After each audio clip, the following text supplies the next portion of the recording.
Bakit ba nangungumpisa sa pari ang mga Katoliko?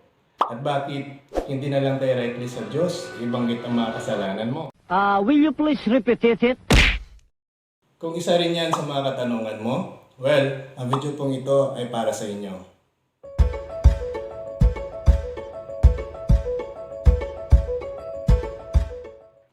Hi there, this is Mr. Curious Catholic, ang inyong lingkod at kapanalig na magbibigay sa inyo ng mga kasagutan sa mga katanungang matagal ng bukang bibig sa ating pananampalatayang Katoliko na hatid lang naman ay pag-ibig. Madalas na sinasabi ng iba sa ating mga Katoliko na tanging Diyos lang ang makakapagpatawad ng kasalanan mo. Pakutya pa nga nila'y kalapastanganan ang gawain ito.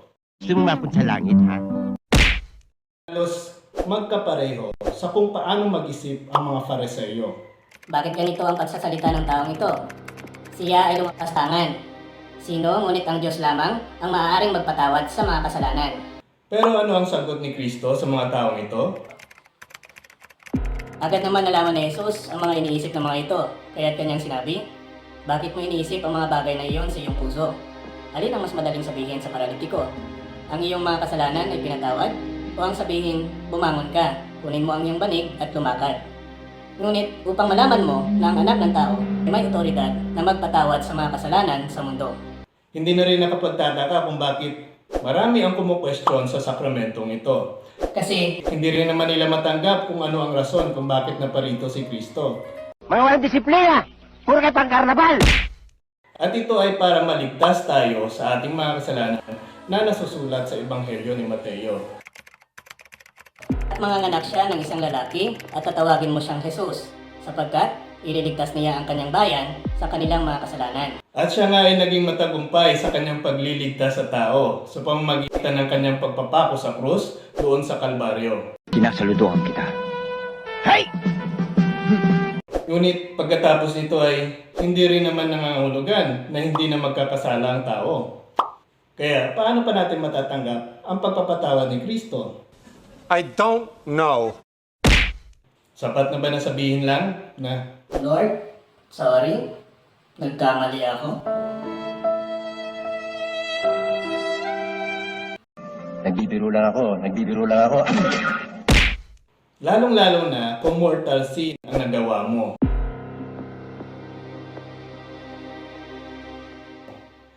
Kung ang kasalanan nga noon ay tinubos nito sa pamamagitan ng kanyang dugo, ang kasalanan mo pa kaya na sa simpleng sorry lang ay mapapawi ka agad nito? Sigurado ka ba talaga na ikay pakikinggan ito? I don't think so. Dadaan sila sa ibabaw ng aking bangkay.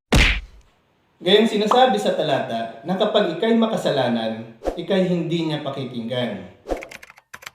Alam natin na ang Diyos ay hindi nakikinig sa mga makasalanan. Ngunit kung ang isa ay banal at ginagawa ang kanyang kalooban, ito ay kanyang pakikinggan.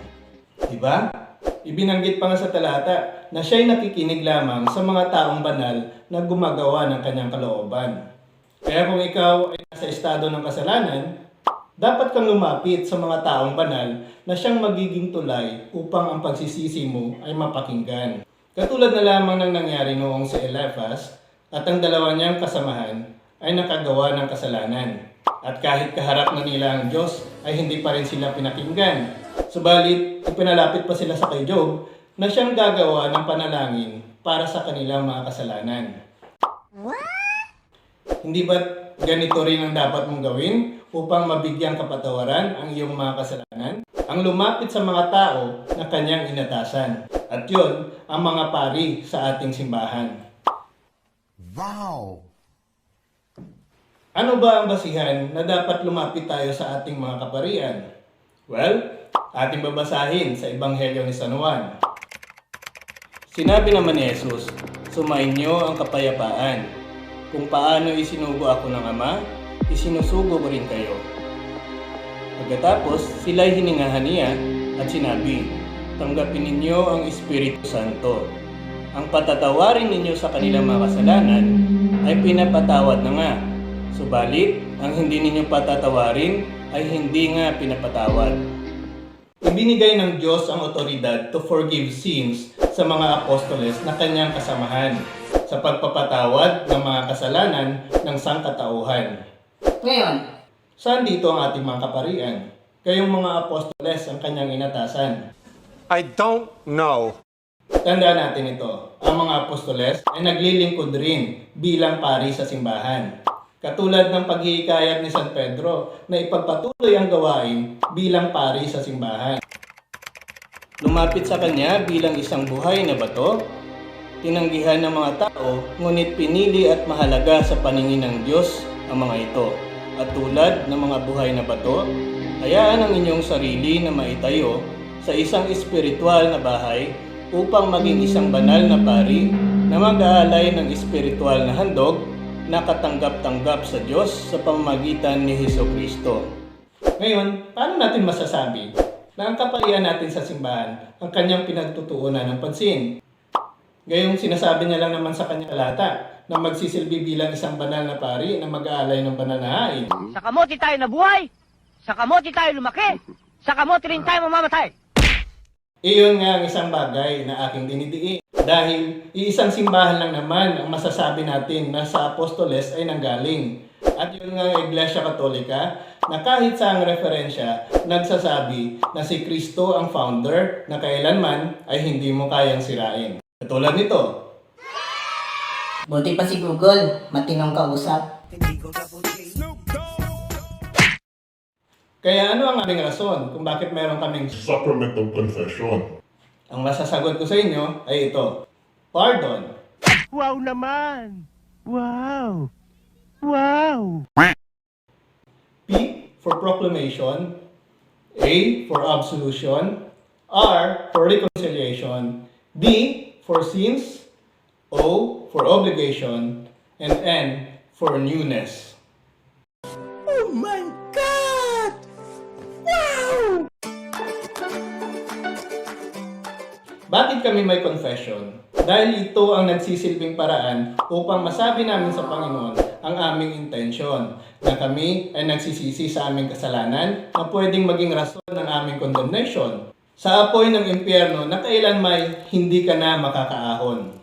Proclamation dahil ang salitang confession ay nanggaling sa salitang Latin na confessus na ibig sabihin ay to speak.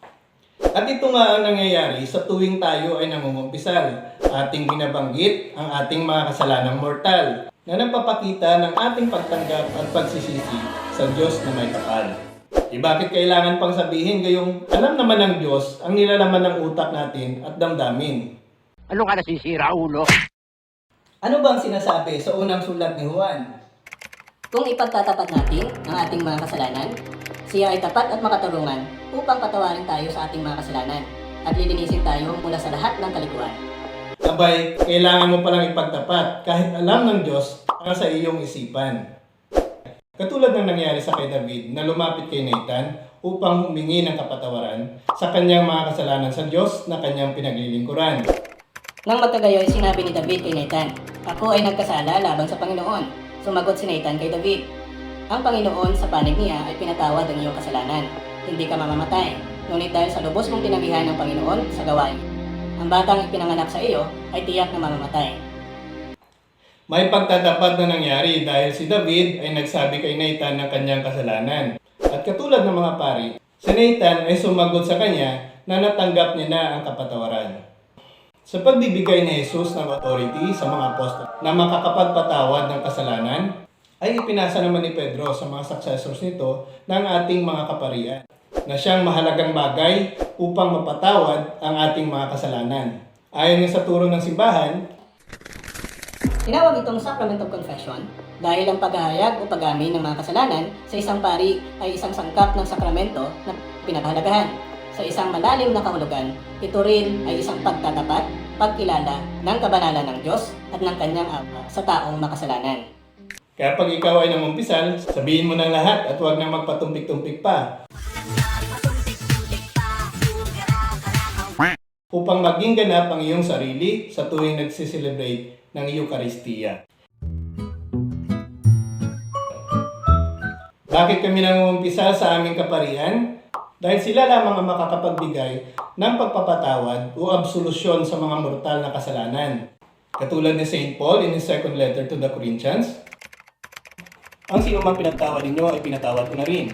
Ang pinatawad ko, kung mayroon man akong dapat patawarin, ay pinatawad ko na sa harapan ni Kristo, alang-alang sa inyo rin, upang hindi tayo malinlang ni Satanas na hindi naman lingid sa atin ang kanyang mga hangarin. At gayon nga ang rason kung bakit ang mga pari ay nagbibigay ng absolution sa tuwing tayo ay tumatanggap ng Sacrament of Confession. Na katulad ni San Pablo sa katauhan ni Kristo ay nagpatawad ng kasalanan, na bagamat si San Pablo ang nagpatawad, ngunit ito ay ayon sa kapangyarihan sa pangalan ni Kristo upang ito'y kanyang pahintulutan.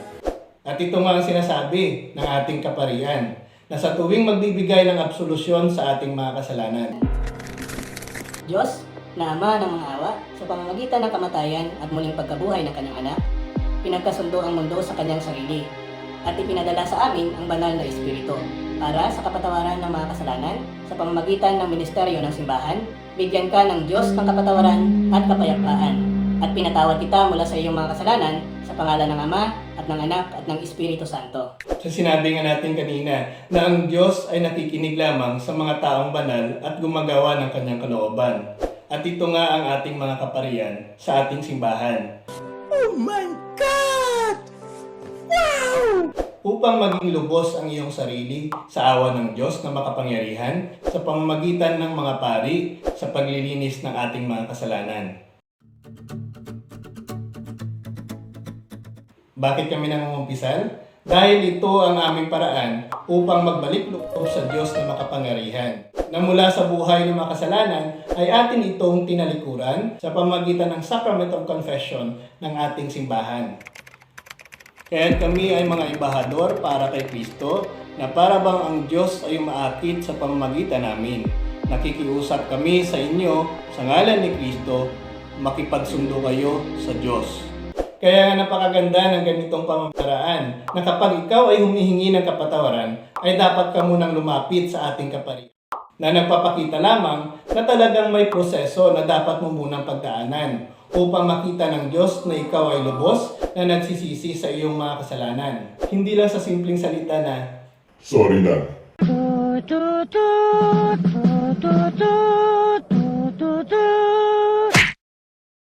ayon nga sa turo ng ating simbahan, Ang buong kapangyarihan ng Sacrament of Penance ay binubuo sa pagpanumbalik sa atin sa biyaya ng Diyos at pagsama sa Kanya sa isang malapit na pagkakaibigan.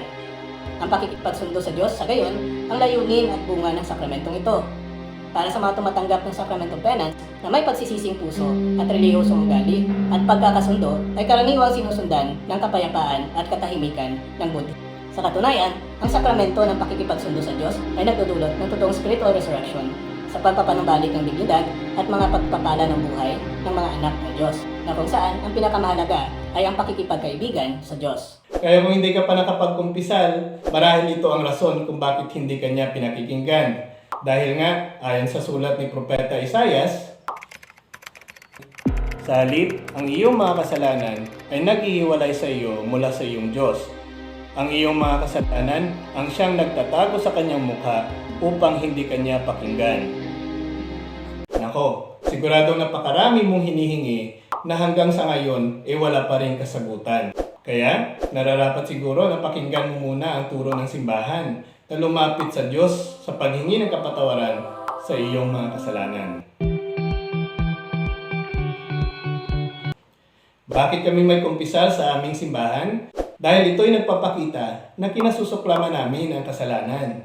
Dahil ayon nga sa turo ng simbahan, Kabilang sa mga gawa ng pagsisisi, ang contrition ay sinasakop ang unang put. Ang contrition ay kalungkutan ng kaluluwa at pagkasuklam sa kasalanang nagawa.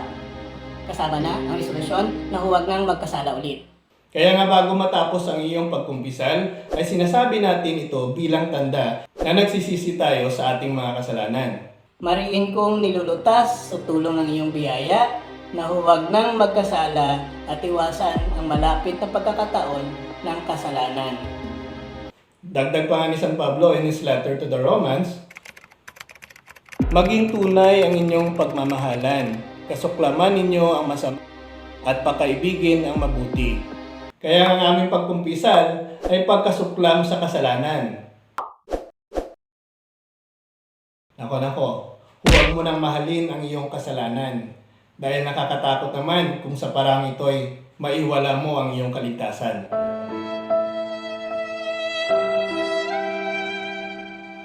Parang may problema ka.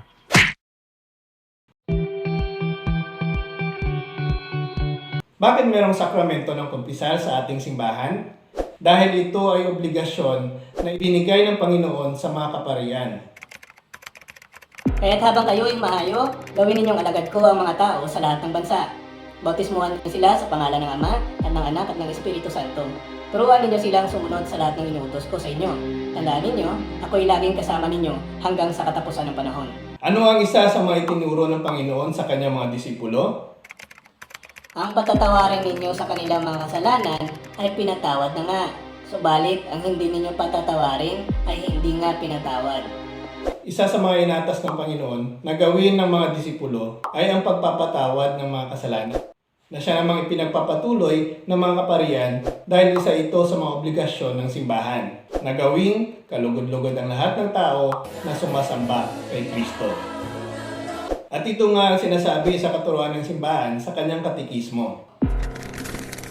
Ayon sa utos ng simbahan, matapos makamit ang edad na paghuhusga, ang bawat isa na matapat ay nakagapos sa isang obligasyong tapat na ikumpisal ang mga seryosong kasalanan kahit isang beses sa isang taon. Kaya kung ikaw ay Katoliko, tunay na Katoliko, ay dapat mo nang sanayin ang iyong sarili na pumasok sa kumbento.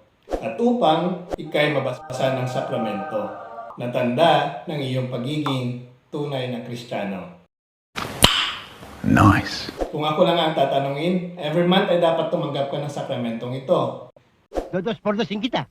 Hindi dahil sa makasalanan na talaga tayo, pero dahil makasalanan ang mundo na tinitirahan mo. Sinasabi ng banal na kasulatan na nakakulong ang lahat ng mga bagay sa ilalim ng kapangyarihan ng kasalanan. Kaya minsan, Hindi mo talaga maiiwasan. na magkasala, katulad nga ng sinasabi ng talatang ito. At kung siya ay nagkasala laban sa iyo ng 7 beses sa isang araw at babalik sa iyo ng 7 beses na magsasabi, nagsisisi ako, dapat mo siyang patawarin. Nako, ang tao pala ay may posibilidad na magkasala ng 7 beses sa isang araw. Bola lang yan.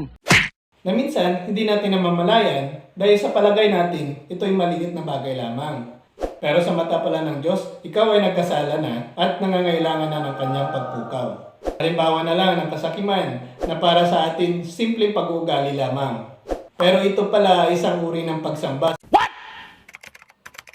Kaya dapat nang mawala sa inyo ang mga pagnanasang makalaman, ang pakikiapid, kahalayan, mahalay na simbuyo ng damdamin, masamang nasa, at ang kasakiman na isang uri ng pagsamba sa Diyos-Diyosan. Na naging rason kung bakit napunta sa impyerno itong mayaman. Dahil sa sobra niyang kasakiman sa kanyang mga kayamanan, ay ito ang nagdala sa kanyang huling hantungan. Kilala kong kaliskis mo, oy. Bakit kami nangungumpisal ng aming mga kasalanan? Dahil nagiging daan ito sa buhay na banal at upang matanggap mula sa Diyos ang kanyang kaluwalhatian. Nasa pamamagitan ng sakramento, napapalitan ang luma ng bagong kaanyuan. At ito nga ang tinuturo ng ating simbahan. Dapat niyang sikapin na sa pamamagitan ng gawa ng awa at pag-ibig sa kapwa, pati na rin sa pamamagitan ng pagdarasal at ng iba't ibang mga kasanayan, pati na rin sa pamamagitan ng pagdarasal at ng iba't ibang mga kasanayan sa pag-iingat upang ganap na maitapon ang lumang anyo at isuot ang bagong anyo. At ito nga sinasabi ni Pablo in his second letter to the Corinthians. Therefore, if anyone is in Christ, he is a new creation. Sa pagkukumpisal natin, ay sinusunod natin ang utos ni Kristo na maging kanyang disipulo. At dito na pumapasok ang panibagong anyo na kanyang handog sa tao. Hey! Sinalikot sinundot ang kanyang eng. Sana po ay may natutunan kayo sa video ito. Please like and share para mas marami pang maabot nito. And please, help me also grow my YouTube channel. Just click the link in the description below at dadalhin na po tayo sa ating munting channel. Muli, tanggapin natin ang pagpapala ng Panginoon in the Sacrament of Confession at mamuhay tayo ng payapa at pag-ibig upang tuloy-tuloy lang ang ating pag-ahon. Sa Diyos po ang lahat ng papuri. God bless.